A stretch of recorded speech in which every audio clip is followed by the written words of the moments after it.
अरे वाह, पुराना सोना कितना शुद्ध होता था ना दादी। सोना आज भी शुद्ध है, उस पर अगर हॉलमार्क अंकित है।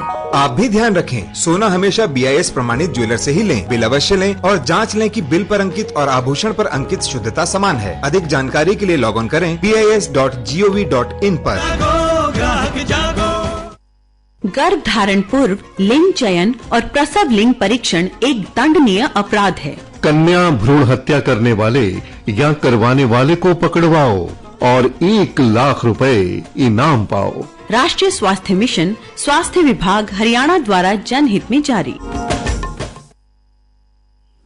नमस्कार, आकाशवाणी चंडीगढ़ से प्रादेशिक समाचारों के साथ मैं निधि मुंजाल। पहले इस बुलेटिन के मुख्य समाचार। प्रधानमंत्री नरेंद्र मोदी ने महात्मा गांधी तथा दांडी मार्च में हिस्सा लेने वाले सभी लोगों को श्रद्धांजलि दी। संसद के बजट सत्र का दूसरा चरण कल से शुरू होगा, जिसमें कुल 17 बैठकें आयोजित होंगी।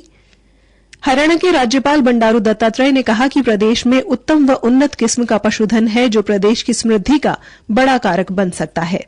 और हरियाणा के मुख्यमंत्री मनोहर लाल ने बताया कि आमजन की समस्याओं के समाधान के लिए हर जिला स्तर पर जनसंवाद कार्यक्रम शुरू किए गए हैं। अब समाचार विस्तार से। प्रधानमंत्री नरेंद्र मोदी ने महात्मा गांधी तथा दांडी मार्च में भाग लेने वाले सभी लोगों को श्रद्धांजलि दी। एक ट्वीट में श्री मोदी ने कहा कि ये हमारे देश के इतिहास के लिए एक महत्वपूर्ण घटना है और इसे विभिन्न प्रकार के अन्याय के विरुद्ध सशक्त प्रयास के रूप में याद किया जाएगा। संसद के बजट सत्र का दूसरा चरण कल से शुरू होगा। इस सत्र के दूसरे हिस्से में कुल 17 बैठकें आयोजित होंगी और सत्र अगले माह की 6 तारीख तक चलेगा। बजट सत्र 1 महीने के लंबे अवकाश के बाद फिर से शुरू हो रहा है। इस दौरान संसदीय स्थायी समितियों ने विभिन्न मंत्रालयों और विभागों की अनुदान मांगों की जांच की। बजट सत्र के दूसरे चरण से पहले राज्यसभा के सभापति जगदीप धनखड़ ने सदन की सुचारू कार्यवाही सुनिश्चित करने के लिए आज नई दिल्ली में सर्वदलीय बैठक बुलाई है। संसद का बजट सत्र 31 जनवरी को राष्ट्रपति द्रौपदी मुर्मू के दोनों सदनों की संयुक्त बैठक को संबोधित करने के साथ शुरू हुआ था। बजट सत्र का पहला चरण 13 फरवरी तक चला, जिसमें कुल 10 बैठकें आयोजित की गईं। हरियाणा के राज्यपाल बंडारू दत्तात्रेय ने कहा है कि पशुओं के साथ कदापि हिंसात्मक व्यवहार नहीं करना चाहिए। पशु के साथ सदैव प्रेमवत रवैया अपनाएं, उनमें भी इंसान की तरह मानवीय संवेदनाएं होती हैं। राज्यपाल आज चरखी दादरी में पशुपालन विभाग द्वारा आयोजित 39वीं राज्य स्तरीय पशुधन प्रदर्शनी समारोह को मुख्य अतिथि के रूप में संबोधित कर रहे थे। राज्यपाल ने प्रदर्शन में गौ माता को गुड़ खिलाकर उसका सम्मान किया। राज्यपाल ने इस बात पर हर्ष व्यक्त किया कि हरियाणा प्रदेश में उत्तम व उन्नत किस्म का पशुधन है, जो कि इस प्रदेश की समृद्धि का बड़ा कारक बन सकता है। उन्होंने समारोह में कहा कि पशुपालकों के अथक परिश्रम की बदौलत हरियाणा का वार्षिक दुग्ध उत्पादन 116 करोड़ 29 लाख टन पहुंच गया है। प्रति व्यक्ति 1083 ग्राम दुग्ध उपलब्धता के साथ देश में पंजाब के बाद हरियाणा दूसरे स्थान पर है। राष्ट्रीय प्रति व्यक्ति प्रतिदिन दुग्ध उपलब्धता 427 ग्राम की है। राज्यपाल ने कहा कि राज्य के पशुपालकों को सामाजिक आर्थिक सुरक्षा प्रदान करने के लिए पंडित दीनदयाल उपाध्याय सामूहिक पशुधन बीमा योजना पिछले 4 वर्षों से क्रियान्वित है, जिसके तहत 8 करोड़ 19 लाख पशुओं का बीमा किया गया है। उन्होंने कहा कि पशुपालन को लोकप्रियता इस बात से साबित होती है कि राज्य में मुख्यमंत्री अंत्योदय परिवार उत्थान योजना के अंतर्गत पशुपालन व डेयरी विभाग को सर्वाधिक आवेदन पत्र प्राप्त हुए हैं। इस योजना के अंतर्गत अब तक 22,482 पशु डेयरी यूनिट स्थापित की जा चुकी हैं, जिनमें 10,592 लाभार्थियों को सब्सिडी के रूप में वित्तीय सहायता प्रदान की जा चुकी है।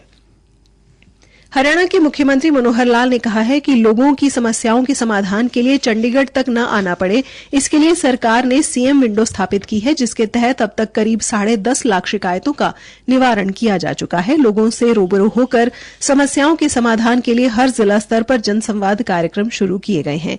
उन्होंने कहा कि जनसंवाद कार्यक्रमों में आने वाली शिकायतें चंडीगढ़ मुख्यालय पर जनसंवाद पोर्टल पर दर्ज होंगी और राज्य स्तर पर मॉनिटरिंग की जाएगी।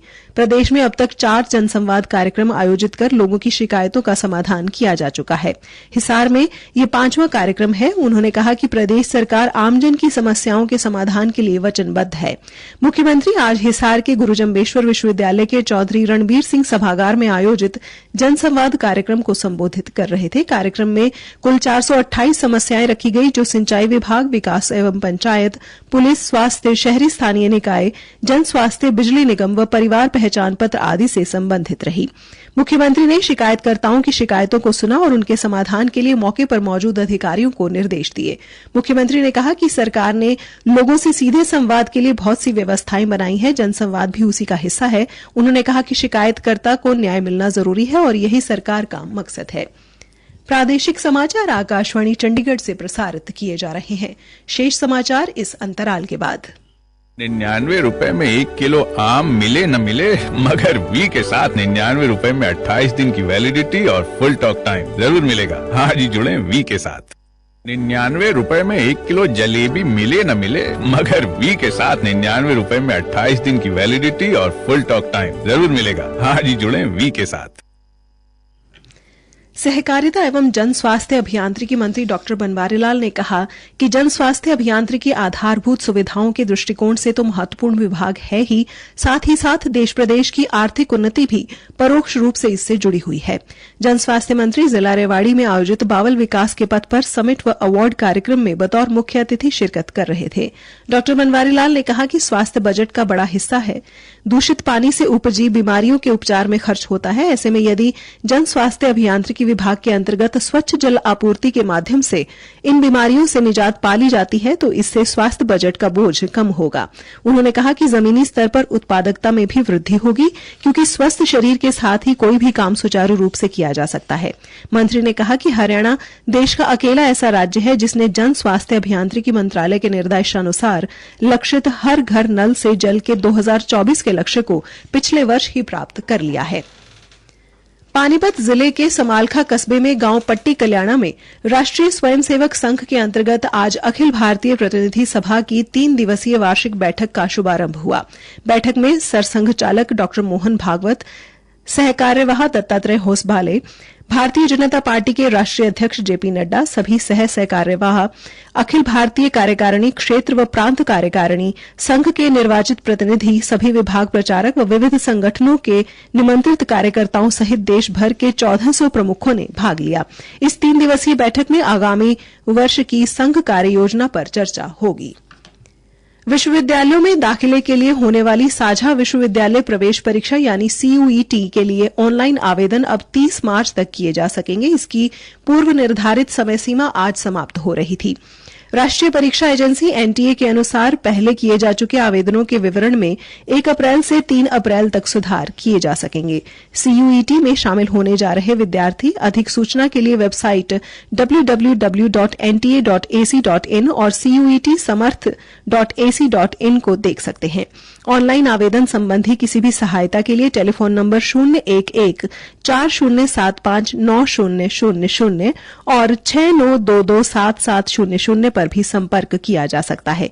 विद्यार्थी ईमेल आईडी cuet.ug@nta.ac.in पर भी संपर्क कर सकते हैं। कैथल के civil surgeon doctor Ashok Kumar ने बताया कि स्वास्थ्य विभाग द्वारा 13 से 18 मार्च तक विशेष टीकाकरण सप्ताह के रूप में मनाया जाएगा। इस टीकाकरण सप्ताह में गर्भवती महिलाओं, 5 वर्ष की आयु तक के बच्चों तथा 10 से 16 वर्ष के आयु के बच्चों का संपूर्ण टीकाकरण किया जाएगा। जिला कैथल के सभी स्वास्थ्य केंद्रों, आंगनवाड़ी केंद्रों, विद्यालयों, अति संवेदनशील क्षेत्रों में भी टीकाकरण किया जाएगा। अंत में मुख्य समाचार एक बार फिर। प्रधानमंत्री नरेंद्र मोदी ने महात्मा गांधी तथा दांडी मार्च में हिस्सा लेने वाले सभी लोगों को श्रद्धांजलि दी। संसद के बजट सत्र का दूसरा चरण कल से शुरू होगा, जिसमें कुल 17 बैठकें आयोजित होंगी। और हरियाणा के राज्यपाल बंडारू दत्तात्रेय ने कहा कि प्रदेश में उत्तम व उन्नत किस्म का पशुधन है, जो प्रदेश की समृद्धि का बड़ा कारक बन सकता है। इसी के साथ ये समाचार बुलेटिन समाप्त हुआ। नमस्कार।